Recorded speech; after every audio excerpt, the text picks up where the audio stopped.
This is ANN News Brief. Local and parliamentary elections in Cameroon are set for next week, but results could be skewed if women stay away from the polls. So several civic and political organizations and the government are beating the drum for women to shun threats of disruption by separatist groups and go to the polls. There is fear among female candidates and women who work the polls on their behalf that they might have labored in vain if women stayed away from voting.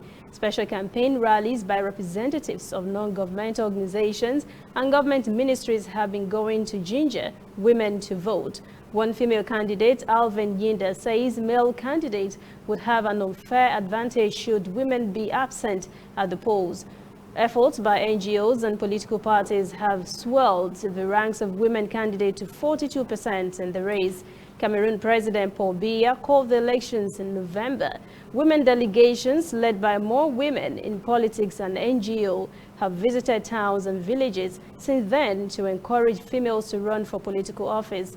Although women traditionally do not vote in large numbers, it is expected the female turnout would decrease even further this year because of the separatist conflict that has claimed 3,000 lives in the northwest and southwest regions. We reported yesterday on the locust invasion in Somalia that has threatened food security in the country. The problem is spreading throughout East Africa, a region the United Nations Food and Agriculture Organization says is experiencing its worst desert locust invasion in a quarter century. For Kenya, it is the worst in 70 years. At least 11 of Kenya's 47 counties have been ravaged by desert locusts. Farmland has been terribly destroyed. Experts believe this invasion could decimate food security and livelihood in the region. The picture is not any brighter in Somalia, where Minister of Agriculture and Irrigation Said Hussein Eid says the situation is a major threat to the country's food supply. We'll be right back. Whether in your house, at your office, on your phone or online, we are there. We have the facts behind the headlines. We cut to the chase with the news you really need. We cover every angle. We are the bigger, better news network. We are African News Network. ANN. Watch ANN News on MITV from a truly African spirit. Two African countries, Ethiopia and Senegal, will have a special guest later this week as Canadian Prime Minister Justin Trudeau begins an 8-day trip that will take him to Africa and Germany. During the trip, he is set to meet with Ethiopia's Prime Minister Abiy Ahmed in Addis Ababa.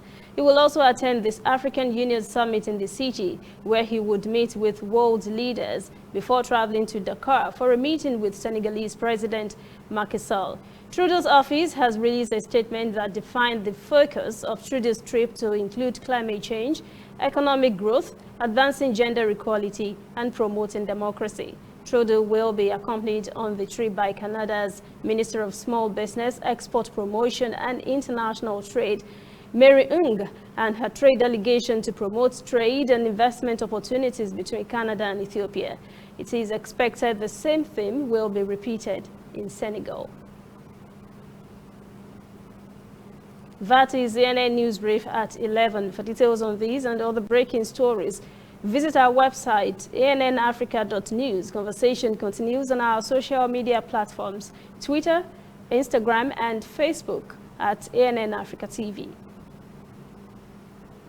I'm Lucy Ademi.